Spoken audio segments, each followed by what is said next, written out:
Trying to live a spiritual life in a world that is based upon material ideas and concepts is a bit like a video I saw recently about salmon swimming upstream and not just having to fight against the flow of the river, but also negotiating waterfalls and hungry bears.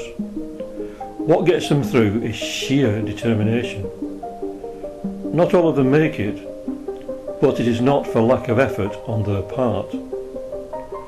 To live this spiritual life, it is necessary to go against the flow, because our teachings tell us that the way the world is not the way that it should be.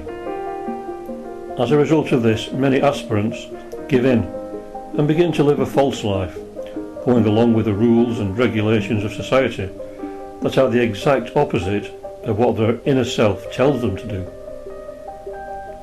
Therefore, we have to follow the dictates of our higher self.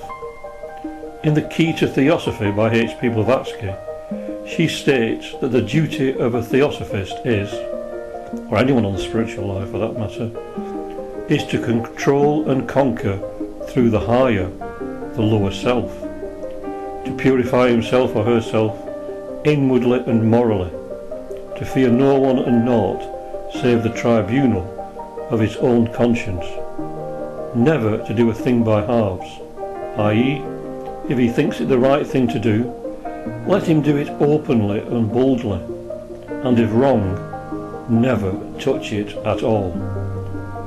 It is the duty of a theosophist to lighten his burden by thinking of the wise aphorism of Epictetus, who says, "Be not diverted from your duty by any idle reflection the silly world may make upon you, for their censures are not in your power, and consequently should not be any part of your concern."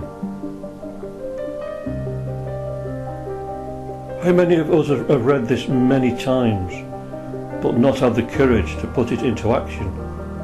Like so many things that we read, we just gloss over them and give them just lip service. Of course, no one is forced to live such a theosophical life, and if one is content just to study the teachings on an intellectual level, then hopefully that will be preparation for the next life. But for those who wish to give some consolation and hope to others in difficult times, then there is always invaluable practical advice to be followed. How are we to reach this elevated state? Once again, the Key to Theosophy says, by the enlightened application of our precepts to practice, by the use of our higher reason, spiritual intuition and moral sense, and by following the dictates of what we call the still small voice of our conscience, which is that of our ego, higher ego, and which speaks louder in us than the earthquakes and the thunders of Jehovah, wherein the Lord is not.